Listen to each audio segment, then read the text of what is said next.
Today we're going to talk cloud-based application security, which really every vibe coder should know about. Absolutely. It's becoming critical. So let's just get straight into it. This Yeah. whole vibe coding thing.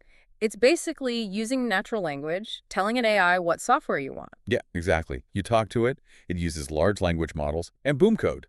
The key things seem to be that natural language input, the AI does the heavy lifting on code generation, and then you kind of tweak it iteratively. Right, you refine it based on feedback.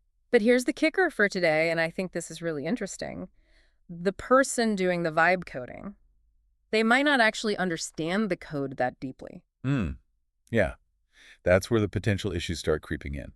It's great that it opens up development to more people. It really does democratize it. For sure. But from a security angle, that ease of creation can be a bit of a blind spot. How so? Well, if the person guiding the AI isn't really thinking about security from the get-go, the code that pops out could easily have vulnerabilities baked right in. And that's not just a guess, right? We saw that research from Backbench Logic Star and ETH Zurich, I think. That's the one. They benchmarked foundational AI models on secure code generation. And the results were, Wow. well, a bit concerning. Yeah, hundreds of security-critical tasks tested, different languages, frameworks, And the takeaway, the top models. They generated insecure code at least 36% of the time. wow.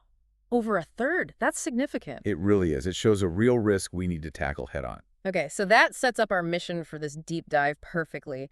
We need to nail down the crucial parts of cloud-based application security that are most relevant when your code is coming from this vibe coding process. So, given that the generation process itself might introduce flaws, where should vibe coders really focus their attention in cloud security? What are the absolute must-knows? Good question. To guide us, we've looked at articles covering API security, general app security, authentication, authorization, GWTs plus microservices security, and a really handy guide specifically on secure vibe coding from the Cloud Security Alliance. Sounds like a solid base. Where should we start? Let's kick things off with API security. Why is that such a big deal in the cloud? Well, think about modern cloud apps. They're not monolithic anymore, right? They're usually a bunch of services talking to each other. Through APIs. Exactly. And they talk to mobile apps, web apps, other SaaS platforms, all through APIs. These APIs expose the application's logic and often sensitive data, PII, things like that. Which makes them prime targets for attackers. Absolutely. Cybercriminals love APIs. And wasn't there a stat from Gartner on this? Yeah, pretty stark one. They said 90% of web-enabled apps face a greater risk of attack through their APIs than through the user interface itself. 90%. So the back door is way more vulnerable than the front door. It really highlights why hackers go after APIs. It's a direct path to the data, often bypassing traditional defenses like firewalls that might be focused more on the UI. API security sometimes gets overlooked. It's like finding an unlocked service entrance straight to the vault. Pretty much. Okay, so APIs in the cloud are high-value targets, clearly. But how is securing them different from just general application security? Isn't it all kind of the same thing? Well, yes and no. The end goal is a secure app, obviously. But the focus is different. How so? General application security, or AppSec, looks at the whole thing, the UI, the back-end logic, the database interactions, server configs, everything. It's broad. Okay. API security, though, zooms in specifically on those communication interfaces, the APIs themselves, and the data flowing back and forth through them. Right, so it's a scope thing. What about the actual security measures? Are they different? Yeah, they often are, or at least there's a different emphasis. Take access and authentication. API security relies heavily on things like API keys, specific security tokens, protocols like Oath. These are designed for system-to-system or app-to-system communication. Which might be different from how a user logs into the main web application. Exactly. And then data exchange. APIs are all about moving data. So securing them means a huge focus on encrypting data in transit and, really importantly, sanitizing and validating everything that comes in or goes out through that API. Because APIs are just out there, more exposed. Precisely. They're designed to be called by external clients or other services. That inherently creates a larger attack surface. So API security needs to deal with threats specific to that exposure, things like unauthorized data access, injection attacks aimed at API parameters, denial of service against the API endpoints. Okay. And finally, monitoring and governance often need dedicated practices for APIs, things like detailed logging of who's calling what, rate limiting to stop abuse, and using API gateways to manage the traffic. Got it. So distinct focus, distinct tools sometimes. Yeah. Now, thinking specifically about vibe coders in the cloud, what are the most common, maybe most dangerous API security risks they might accidentally introduce with AI-generated code? Yeah, this is crucial given how AI might generate code. A Yeah. really big one is object-level authorization vulnerability. Okay, what's that in plain terms? It's where someone can access or even change data they shouldn't have access to just by fiddling with an ID in the API request, like changing user ID 123 to user ID 456 in the URL to see someone else's profile. Ah, I see. And an AI might miss that check. Easily, if the prompt wasn't super specific about checking ownership, the AI might generate code that fetches the data based on the ID provided without verifying if the logged-in user actually has permission to see that specific ID's data. Okay, that sounds like a classic, easy mistake to make if you're not reviewing carefully. What else? Another major one is function-level authorization vulnerability. This is basically not enforcing the principle of least privilege, Meaning, meaning a regular user might be able to execute functions or access API endpoints that should be reserved for administrators. Again, if the natural language prompt to the AI is vague about roles and permissions. the AI could just grant admin level access where it shouldn't. Potentially, yes. It might generate code that doesn't properly check the user's role before allowing a sensitive action. Man, the idea of an AI accidentally creating admin backdoors is unsettling. It highlights the need for review. Then there's excessive data exposure. Okay, what's that? This is when an API returns much more data in its response than the application calling it actually needs. Like asking for a user's name and getting their entire profile, address, purchase history. Exactly. Even if the front-end app only displays the name, that extra data is still traveling over the wire, and if an attacker intercepts it or finds another way in, it's a goldmine. And AI, if not told to be selective, might just serialize the whole data object it has access to. So the AI could be a bit of a digital oversharer if you're not careful. You could put it that way, yeah. Improper asset management is another one, especially in dynamic cloud environments.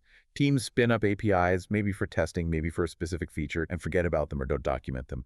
These shadow APIs become unmonitored entry points. Easy targets. Very easy. And insufficient resource management and rate limiting, super important in the cloud. Without limits on how often an API can be called or how many resources it can consume, you open yourself up to denial of service attacks or brute force attempts on login endpoints. Right, overwhelming the system. Yep. And classic injection flaws are still relevant. If the AI-generated code doesn't properly validate and sanitize data coming into the API, you could be vulnerable to SQL injection, command injection, you name it. So input validation is still king. Always. And one more, the mass assignment vulnerability. Some web frameworks have features that let you update database records based directly on incoming data fields. If the AI uses this feature, but doesn't specify which fields are allowed to be updated. An attacker could sneak in extra fields in their request, maybe changing a user's role or balance or something they shouldn't control. Precisely. They could potentially overwrite internal properties. Okay, that's a sobering list. It really drives home that AI code needs serious security checks. So, flipping it around, what are the absolute non-negotiable API security best practices for vibe coders deploying to the cloud? Number one, without a doubt, authenticate and authorize every single API request. Yeah.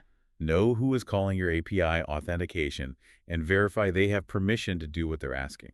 Authorization. Using things like token. Yes, tokens, standards like OAuth 2.0, OpenID Connect, JWTs. Think of it as checking ID and permission at every single doorway. No exceptions. Got it. What's next on the must-do list? You absolutely need to assess your API risks regularly. Continuously evaluate your APIs in the cloud environment. Look for the kinds of vulnerabilities we just talked about. Don't just deploy and forget. Never. Also, always use an API gateway. Seriously, this is crucial in the cloud. Why is it so important? An API gateway acts like a central security checkpoint and traffic controller for all your API requests. It can handle authentication, enforce rate limiting, block malicious requests, provide logging and monitoring all in one place. Cloud providers like AWS have managed gateway services. It simplifies and centralizes a lot of your security. Okay, so a gateway is pretty much essential. Highly, highly recommended, yeah. Another key practice, just share what's needed. Avoid that excessive data exposure problem. Design your API responses to only include the data the client actually requires for that specific function. Less data flying around, smaller attack surface. Exactly. Improves performance too. And finally, this should go without saying, but encrypt everything. All API communication must use HTTPS, preferably enforcing modern TLS versions.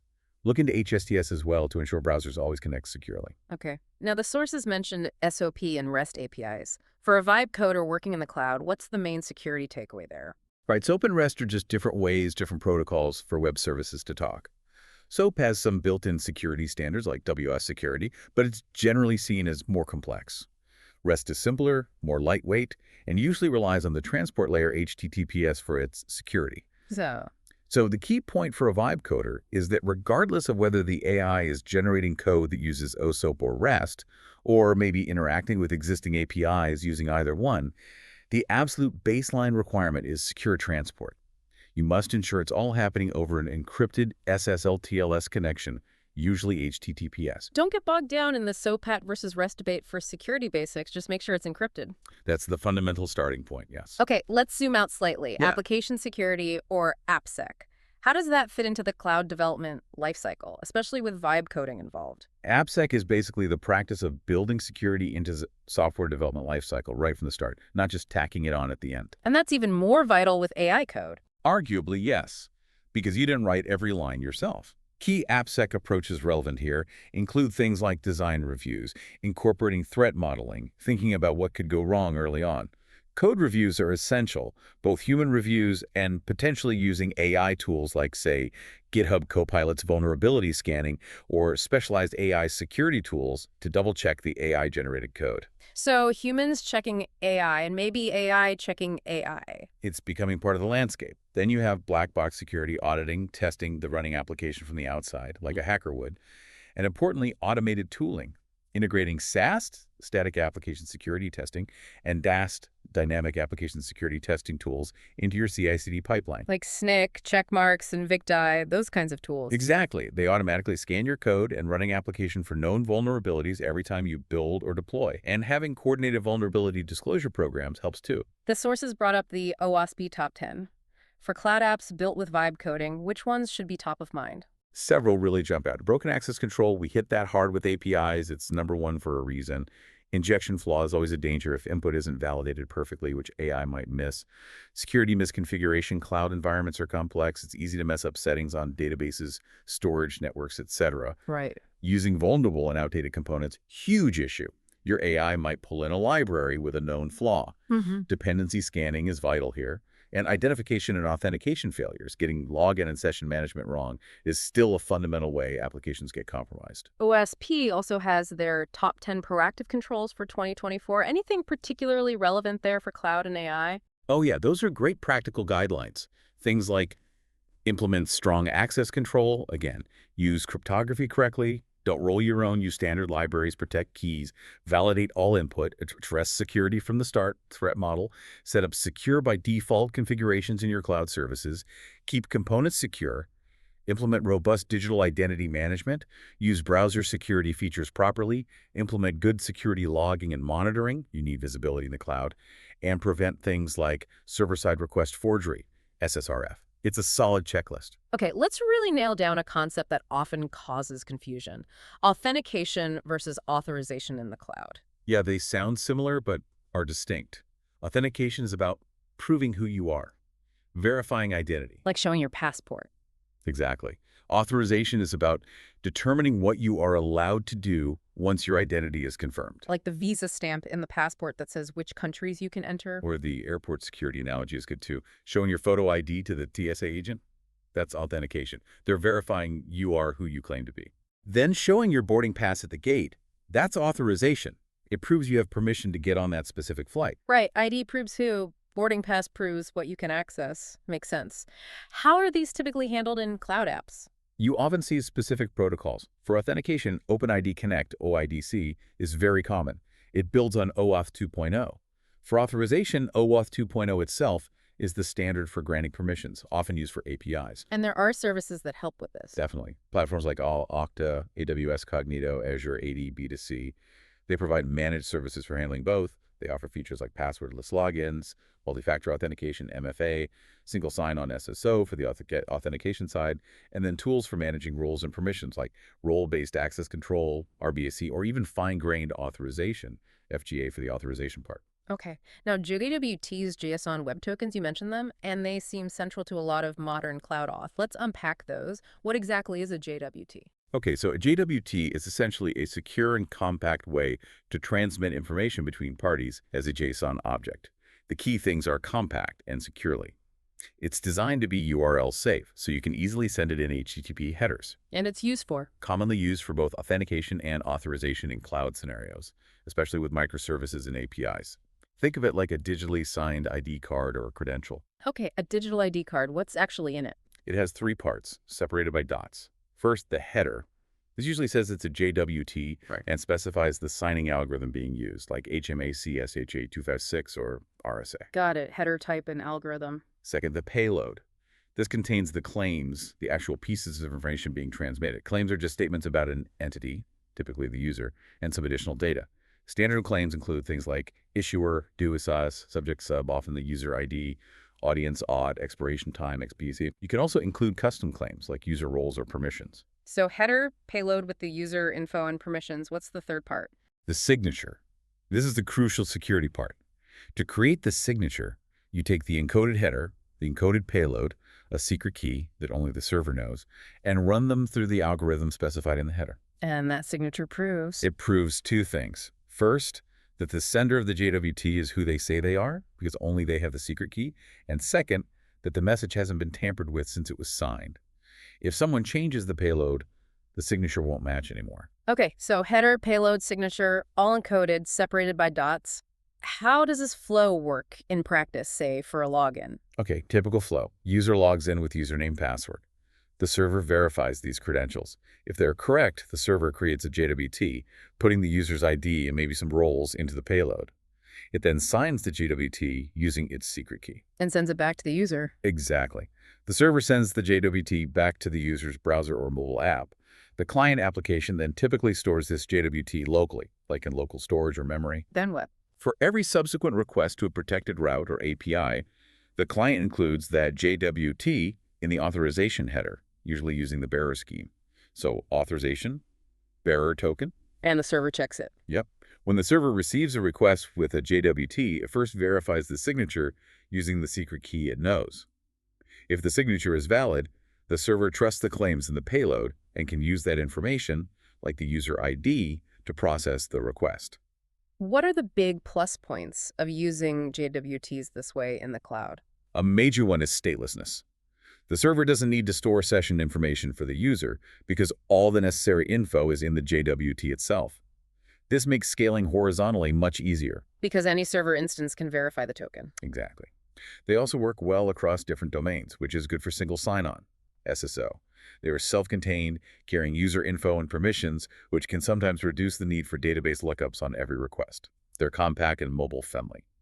And when used correctly, the signature provides strong security against tampering. Okay, sounds good, but are there downsides or things Vibe coders really need to watch out for? Definitely. A key one. The payload is encoded, not encrypted. Mm, Anyone who gets hold of the token can decode the payload and read the claims. So you should never put highly sensitive information directly in the payload. good point. Anything else? If you put too much info in the payload, JWTs can become quite large, which can impact performance, especially if sent in headers frequently. They can be vulnerable to replay attacks if not managed well, like using nonces or short expiry times. If you're not using HTTPS, they're vulnerable to man-in-the-middle MITM attacks where someone could steal the token in transit. And what about logging out? If the token is stateless, how do you revoke it before it expires? That's a classic challenge. Since the server doesn't track tokens, simply deleting it on the client doesn't invalidate it on the server. Common solutions involve keeping expiry time short or maintaining a server-side denial list of revoked tokens, though that introduces state back into the system. So, best practices for using JWTs securely. Absolutely critical. Keep your secret key secure. If it leaks, anyone can forge tokens. Always, always use HTTPS to prevent tokens from being intercepted. Choose appropriate and strong signing algorithms. Asymmetric algorithms like RSA are often preferred over symmetric ones like HMAC in some scenarios because the verification key can be shared without exposing the signing key. Okay. Use short expiration times, claim, to limit the window for replay attacks. Implement a token revocation strategy if immediate logout is required.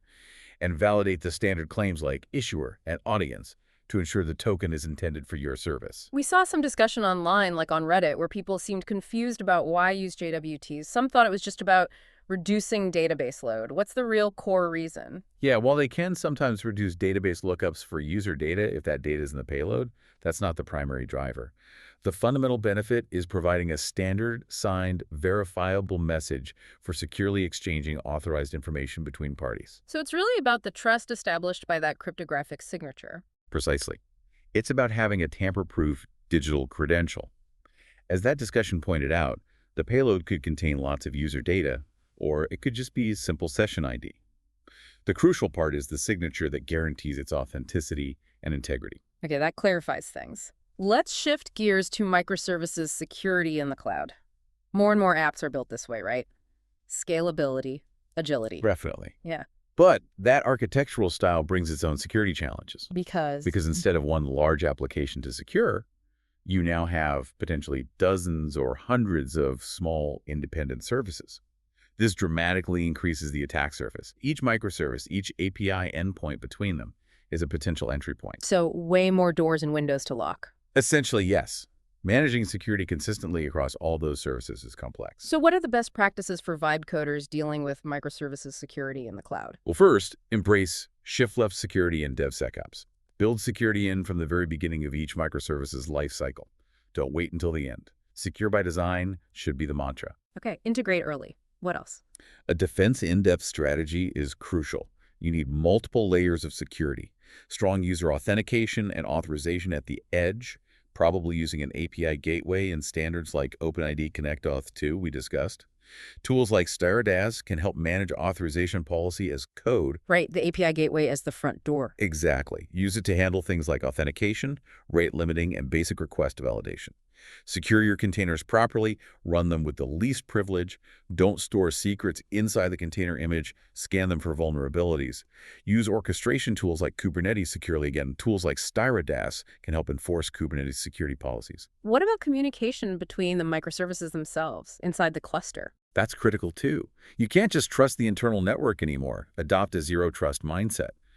Secure service-to-service communication. Options include using JWTs passed between services, implementing mutual TLS, MTLS, where services authenticate each other using certificates, or using a service mesh like Istio or Linkerd, which can manage MTLS and fine-grained authorization policies automatically. Again, policy engines can integrate here. Lots of layers, lots of checks. That's the idea. Okay, let's get really practical now with the Secure Vibe Coding Guide from the Cloud Security Alliance. What are the absolute fundamentals they highlight for someone using AI to generate cloud app code? The CSA guide has some really actionable advice. The fundamentals boil down to never ever hard code sensitive data like API keys or passwords. Use environment variables or secrets management systems. Rule number one, basically. Pretty much. Always secure your API endpoints with proper authentication and authorization. OAuth is often recommended. Validate all inputs rigorously to prevent injection attacks. Configure cross-origin resource sharing, CRS, properly, restricting access to only trusted domains. Don't just allow Hume. Please don't. Always use HTTPS. Do regular code reviews, both human and potentially AI-assisted. Educate yourself on basic security principles. And importantly, seek peer review for your code, especially the AI-generated parts. What about specifics for AppSec, API security, GitHub, and databases in this vibe coding context? Okay, for AppSec, enforce least privilege. Encrypt sensitive data both in transit and at rest. AES 256 is standard. Integrate security scanning into your CI/CD pipeline using tools like Snyk, Checkmarx, and Victi. Conduct regular security audits like penetration testing. Remove any console.log statements that might leak info on production, and make sure you hide detailed system errors from end users. And for API specifically. Use HTTPS, TLS 1.2 or higher, strong authentication authorization, OAuth, JWT API keys, robust input validation, libraries like Express Validator can help, implement rate-limiting throttling using tools like Redis or built-in framework features, and strongly consider using API gateways like AWS API Gateway. Makes sense. GitHub security. Use two-factor authentication, 2FA, on your account. Keep repositories private unless they need to be public. Use Dependabot or similar tools to scan for vulnerable dependencies. Secure your webhooks and tokens using GitHub secrets. Don't hard-code them. Regularly review who has access to your repos. And never commit your .env files or hard-coded keys. Use a .gitignore file properly. Crucial. Database security. Use parameterized queries or prepared statements to prevent SQL injection. Never concatenate user input directly into SQL strings. Encrypt sensitive data at rest in the database and in transit to from the database using things like AES 256 and KMS for key management. Apply least privilege for database user accounts. Take regular backups and make sure the backups themselves are encrypted. Monitor database activity. And a big one, don't allow direct access from the front-end application to the database. Always go through a secure back-end API layer. The guide also mentioned the OWASP LLM Top 10. Since VibeCoding relies on LLMs, these seem particularly relevant. Can you give us the quick rundown? Yeah, these are risks specific to using large language models. They include prompt injection, tricking the AI with malicious inputs, sensitive information disclosure, AI revealing data it shouldn't, supply chain vulnerabilities, using compromised AI models or components, data model poisoning, corrupting the AI's training data, improper output handling, failing to sanitize AI output before using it, excessive agency, AI taking unintended actions, system prompt leakage, AI revealing its internal instructions, vector embedding weaknesses, exploiting how AI represents data, generation of misinformation, and unbounded resource consumption. AI going nuts with API calls or computations. Wow, a whole new set of worries. The guide presumably offers mitigations. Yes, it does, mapping them to vibe coding practices, things like input validation against prompts, sanitizing outputs, controlling permissions the AI operates with, etc. And finally, cloud deployment security. The guide used Vercel as an example. What's the general principle for platforms like that? Leverage the platform's security features. For Vercel, that means using their firewall DDoS mitigation, taking advantage of the automatic HTTP SSL, using their access control features, like password protection or SSO, managing logs and source protection, and following their recommended production checklist. Beyond the platform features, you still need to sanitize user inputs in your own code, using libraries like DOM Purify if dealing with HTML, implement secure login using services like Auth, Firebase, or maybe Vercel's own Auth, and configure your environment variables correctly and securely within the platform. And the guide wrapped up with the human factor. What's the takeaway there? It's simple. Security is complex. Even with AI helping generate code, you need expertise. If you're not a security pro, hire or consult with professionals. Stay informed, read security blogs, follow a WASP, attend conferences. Human oversight and continuous learning are still essential.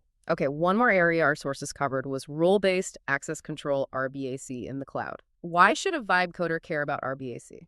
RBAC is really fundamental to managing permissions effectively in any non-trivial cloud application or infrastructure. Can you give us the nutshell version? Sure, RBAC is all about controlling access based on a user's role within an organization or system, rather than assigning permissions to each user individually.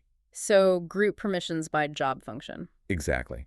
You define roles like administrator, editor, viewer, billing managers, whatever makes sense for your application. Then you assign specific permissions to each role. Finally, you assign users to one or more roles.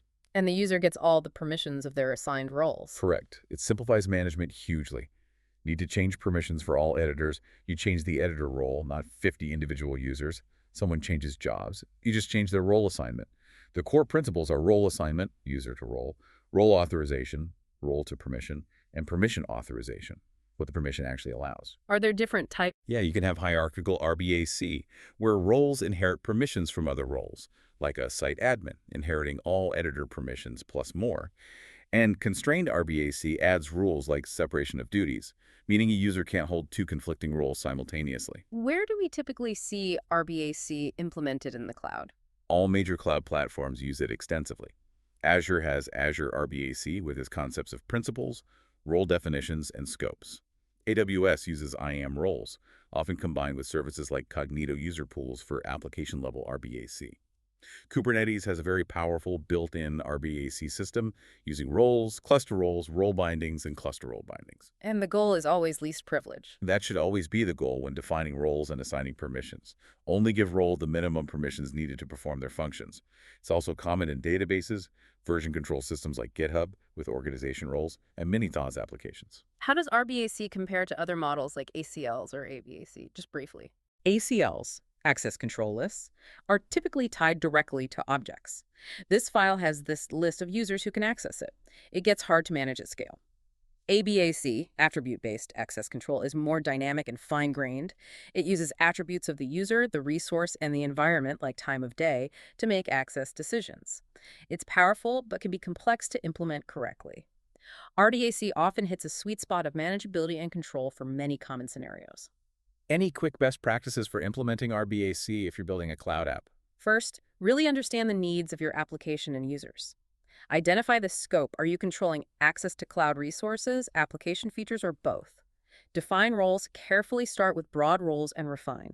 Avoid creating too many roles, role explosion, or roles that are too similar. Roll it out gradually if possible. And critically, maintain it. Roles and permissions need regular review and updates as your application evolves and people change jobs. Okay, bringing this all home. After digging through all this, what are the absolute key messages for Vibe coders trying to build secure applications in the cloud? I think the number one message has to be security is paramount, even with AI. Maybe especially with AI. AI-generated code is not magically secure. It needs the same, if not more, scrutiny and the same application of robust security principles as human-written code. So everything we discussed, API security, input validation, authentication, authorization, least privilege, secure configuration, dependency scanning, it all still applies, maybe even more so. Absolutely. You can't just trust the output. You need to understand these cloud security concepts and actively apply them throughout the development lifecycle. It really feels like while AI is a powerful accelerator, the ultimate responsibility for the security of the application still rests squarely on the developer, the vibe coder. 100%. The AI is a tool, a very powerful tool, but still a tool. The human is responsible for wielding it safely and building something secure and trustworthy. So, as AI keeps reshaping how we build software, maybe the final thought for everyone listening is this. How do our security practices, our security mindsets need to evolve alongside these tools to ensure we're building a resilient and safe digital future? That's the big question. It requires continuous learning. Definitely encourages exploring those OWASP resources, really understanding the security features of your cloud platform, your chosen tools. Thanks for tuning into this deep dive.